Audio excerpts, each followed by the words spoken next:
안녕하세요. 네이버 카페 DIY 캐나다와 네이버 포스트를 운영하는 무적천이입니다. 오늘의 작업은 후방 카메라 설치입니다. 2018년 5월 1일부로 미국과 캐나다에서 판매되는 신차는 후방 카메라가 필수 장착이라 더 이상 고민 안 하셔도 됩니다만, 이전에 출시된 차량을 후방 카메라 없이 구매하셨거나 중고 차량 구매 시 후방 카메라가 없는 모델들은 최근 카메라 가격도 떨어지고 설치도 쉬워져서 설치를 한번 고려해 볼만 합니다. 과거 후방 카메라의 가장 큰 설치상의 문제점은 바로 와이어드, 즉 전선이 후방의 카메라부터 전방의 모니터까지 이어져 있고, 이 선을 처리하는 것이 가장 큰 문제였는데요. 요즘 출시되는 애프터마켓 제품들은 무선으로 연결되는 제품들이 있습니다.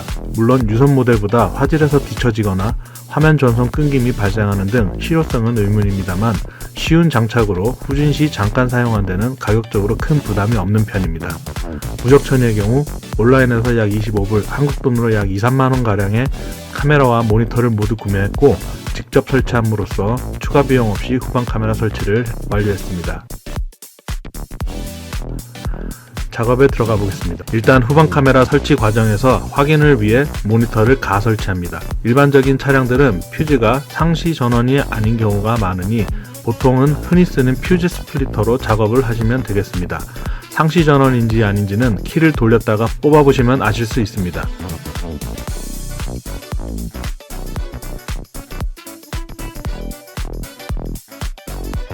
무적천의 경우 이후에 할 선 정리를 더 쉽게 하기 위해 가설치 과정에서 대시보드 아래로 선을 넣어 주었습니다.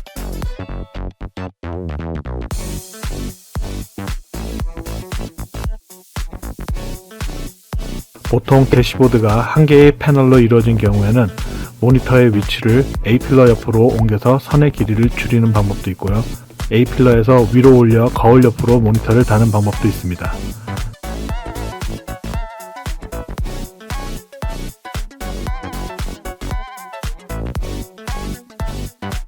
차량 센터 콘솔에 모니터가 위치하는 경우는 인스트루먼트 패널 하부로 수신기를 넣어주는 방법도 있습니다.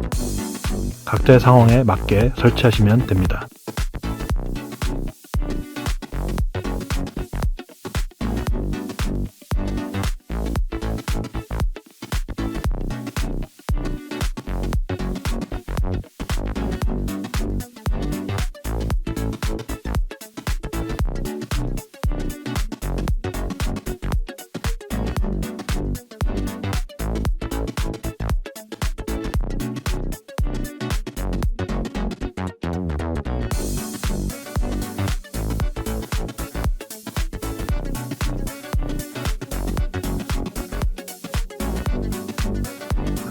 모니터 가설치 후 후방 카메라의 작동 여부를 확인하기 위해서 일단 전원을 연결해 줍니다.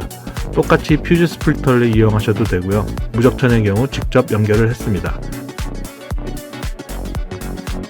후방 카메라의 경우 후진등이 전선에 연결하는 경우가 많습니다. 승용차나 SUV의 경우 보통 번호판에 카메라를 장착하는데 후진등이 번호판에서 멀리 있는 경우 장착 난이도가 조금 올라갈 수 있습니다. 무적천의 경우 픽업 트럭에 장착하였기 때문에 번호판에서 범퍼를 통해 리어 컨비네이션 라이트로 직접 연결하였습니다. 리어 컨비네이션 라이트에서 후진등을 찾고 후진등의 파지티브 와이어에 카메라의 전원 공급 와이어를, 남은 그라운드를 후진등의 그라운드에 연결했습니다. 작동 확인 후 번호판에 장착을 하고 선을 정리해서 작업을 마무리합니다.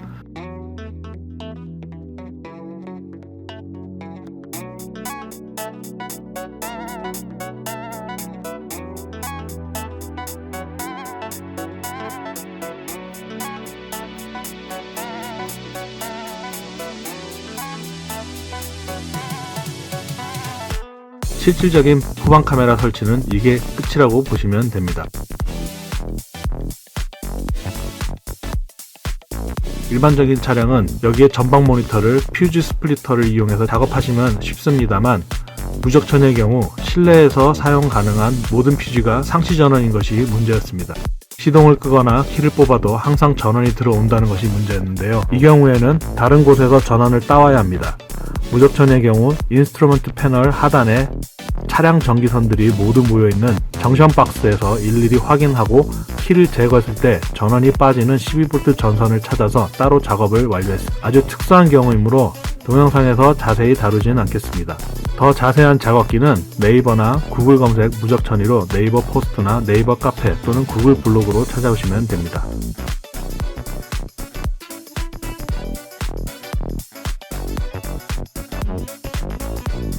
애프터마켓 무선 후방 카메라의 실제 사용 모습입니다. 이번 것은 2019년형 포드 F-150의 OEM 후방 카메라의 실제 사용 모습입니다. 그렇게 큰 차이를 보이지 않습니다. 오늘 작업은 여기까지입니다.